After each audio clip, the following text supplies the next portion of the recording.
This is a short video to show you how to use the plot for the earthquakes lab.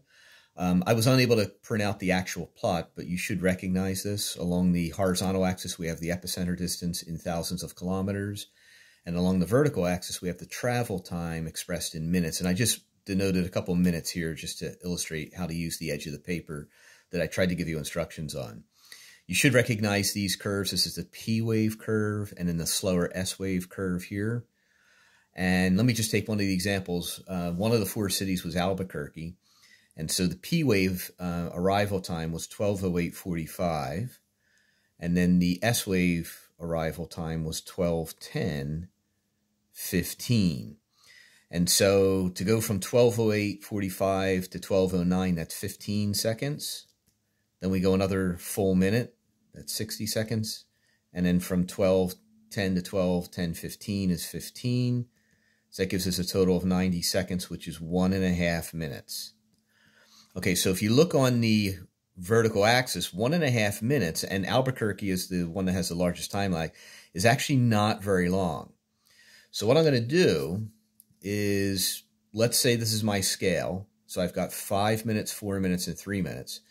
So on the edge of my card, I've got this beige piece of paper. I'm simply going to mark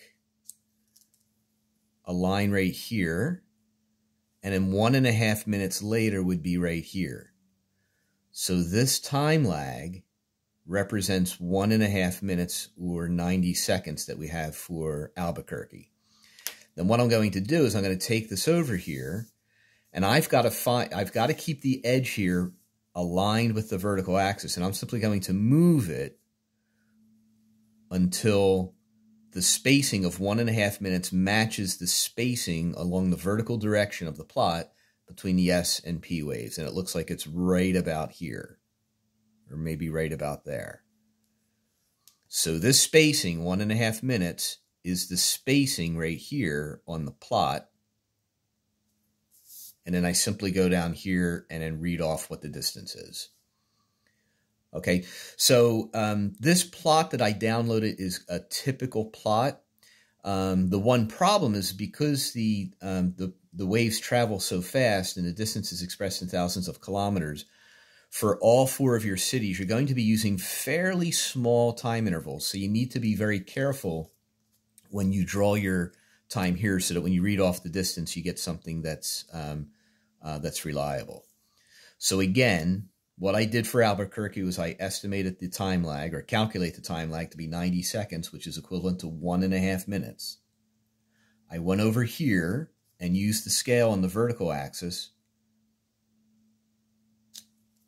and I just put in 2 marks that represent that particular time lag. And then what I did is I moved it over here, and I said, what's the equivalent spacing like this? And I end up, and I just read off right here what my distance is. So Albuquerque, you'll notice, has the largest time lag, I think, for the 4 cities that I gave you. So this will be the largest distance. So the rest of them will be over here. So that's why you don't want to eyeball it. You want to actually use a card like this so that you can get the best possible values for your distance.